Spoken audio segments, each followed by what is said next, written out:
This delightful machine is a Wimshurst machine, named after the man that invented it, a piece of Victorian technology. There are two discs that go in opposite directions, and they consequently build up an electric charge.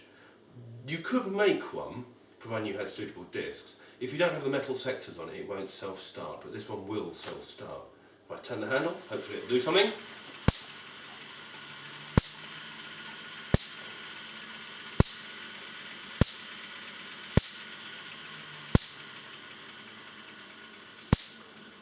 This one was made by a company called WBN, the same maker as my Van de Graaff generator. But apart from that, I know very little about it, don't even know how old it is, to be honest with you. It works by static electric induction. If I turn it round, you should be able to see the other side. You can see the two small Leyden jars and the winder mechanism. And fundamentally, that is it.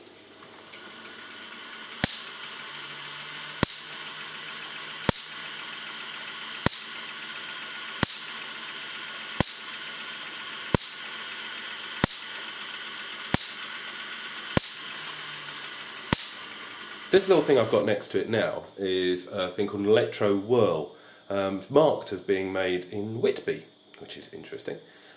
Basically there are wires on the end with points on, and when it's charged the electricity streams off the points and you get an equal and opposite reaction which makes the electro whirl go round. It's a rather lovely little object. Hopefully you will be able to see it doing something.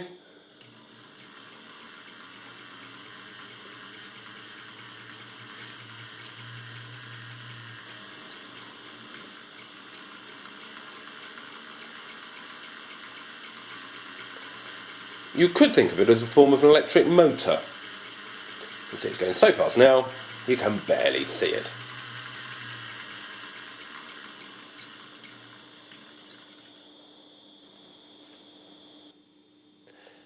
The object I've connected up now is an electrostatic motor.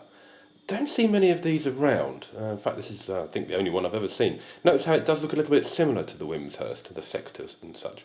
But basically, it turns static electricity into rotational movement.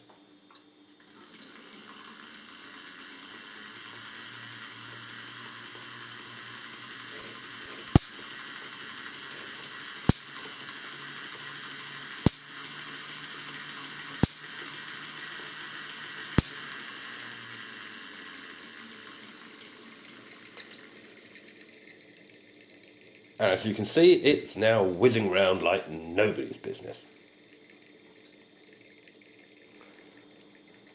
The thing I've attached to it now is a Leyden jar. It looks rather like a jam jar with a big rod and a ball sticking out at the top of it. They're a simple type of capacitor, and the Wimshurst has two of these fitted already, but they're both rather small, so I'm just going to charge it up.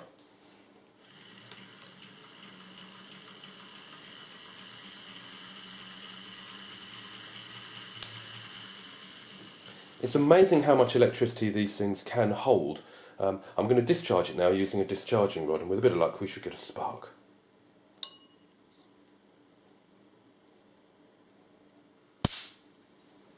I did find a design for one of these on the internet that actually used a brewing bucket, but I think that would be lethal.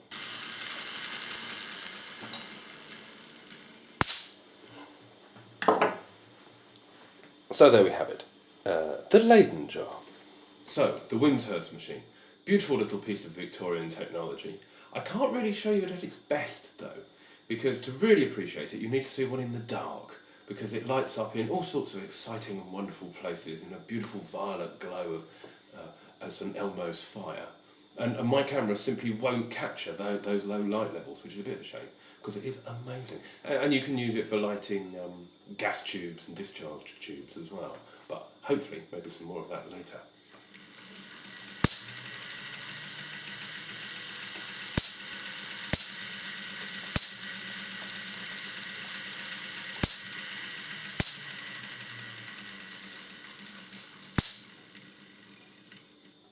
Thank you for watching.